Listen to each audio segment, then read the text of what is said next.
এজন্য নবীজির প্রশংসা রব্বুল আলামিন নিজেই বলেন, ওয়া ইন্নাকা লাআলা খুলুকিন আযীম। হাবিব, নিশ্চয় আপনি একটি মহান চরিত্রের উপর প্রতিষ্ঠিত। সুবহানাল্লাহ। আম্মা জান আয়েশাকে একবার প্রশ্ন করা হলো, ও আম্মা জান, আমরা জানতে চাই আল্লাহর হাবিবের চরিত্রটা কেমন ছিল। আম্মা জান আয়েশা বললেন, সাহাবীদেরকে তোমরা কি কোরআনটা পড়ো নাই? বলে পড়েছি। বলে কোরআনটা পড়ে দেখো, কানা খুলুকুহু কোরআন, আমার নবীর চরিত্র ছিল 30 পারা কোরআন। যে কোরআনটা আপনি আমি পড়ি, এটা হচ্ছে থিওরিক্যাল আর জলযন্ত্র, একেবারে প্র্যাকটিক্যাল কোরআন ছিল আমার নবী। সুবহানাল্লাহ পড়েন।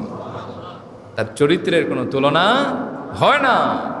নবীজি নিজেই বলেছেন, ইন্নামা বুইসতু লিউতাম্মিমা মাকারিমাল আখলাক। এই পৃথিবীতে আমি আগমন করেছি চরিত্রকে তার পরিপূর্ণ পূর্ণতা দিতে। তিনি যে সময় আগমন করেছিলেন সেই সময়টা একটু ভাবেন, কেমন কঠিন সময় ছিল, কত নিকৃষ্ট মানবতা ছিল সেই সমাজে। কিন্তু আল্লাহর হাবিবের চরিত্রের আলোয় যখন মানুষ আলোকিত হলেন, সর্বশ্রেষ্ঠ মানুষ হয়ে গেলেন জামানার। সুবহানাল্লাহ পড়েন। আল্লাহর হাবিব বলেছেন, খায়রুল কুরুনি করনি সুম্মাল্লাযীনা ইয়ালুনহুম সুম্মাল্লাযীনা ইয়ালুনহুম। আল্লাহর হাবিবের চরিত্রের ছোঁয়ায়, ওহির রশ্মিতে যারা আলোকিত হয়েছেন তাদের মতো মানুষ হয়। যেই মানুষরা মায়ের সাথে জেনা করতেন, বোনের সম্ভ্রম নষ্ট করতেন, তাজা কন্যাকে দাফন করতেন, এমন কোনো নিকৃষ্টতা ছিল না সে জামানায়, বাদ ছিল।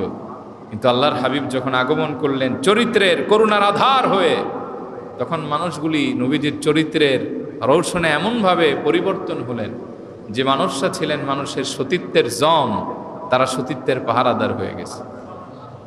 যারা ছিলেন লুটেরা, তারা মানুষের সম্পদের জিম্মাদার হয়ে গেছেন। যারা ছিলেন সবচেয়ে নিকৃষ্ট মানুষ, তারা সমাজের সবচেয়ে দামি মানুষ হয়ে গেছেন। সুবহানাল্লাহ কইতে মন চায় না? পৃথিবীতে তো ইউনিভার্সিটির অভাব নাই। আমাদের দেশেই তো কত ইউনিভার্সিটি আছে, তাই না? পৃথিবীর সব ইউনিভার্সিটি মিলে আপনারা জবাব দিন, একজন ওমর বানাতে পারবে? একজন ওসমান বানাতে পারবে? কথা কন না কেন, বুঝেন না? রাসূলুল্লাহর একজন আদনা সাহাবী ওয়াহশিরে প্রডিউস করতে পারবে? এর কারণ কি জানেন? এই মানুষগুলি পরিবর্তন হয়েছে নবীজির চরিত্রের ছোঁয়ায়।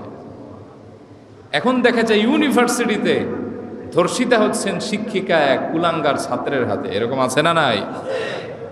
আবার এই বাংলাদেশের কলঙ্কিত অধ্যায় এমনও আছে, 100 জেনা করে জাতির সামনে মিষ্টি খাওয়ায়া উৎসব পালন করেছে, এরকম কুলাঙ্গার আছে না নাই?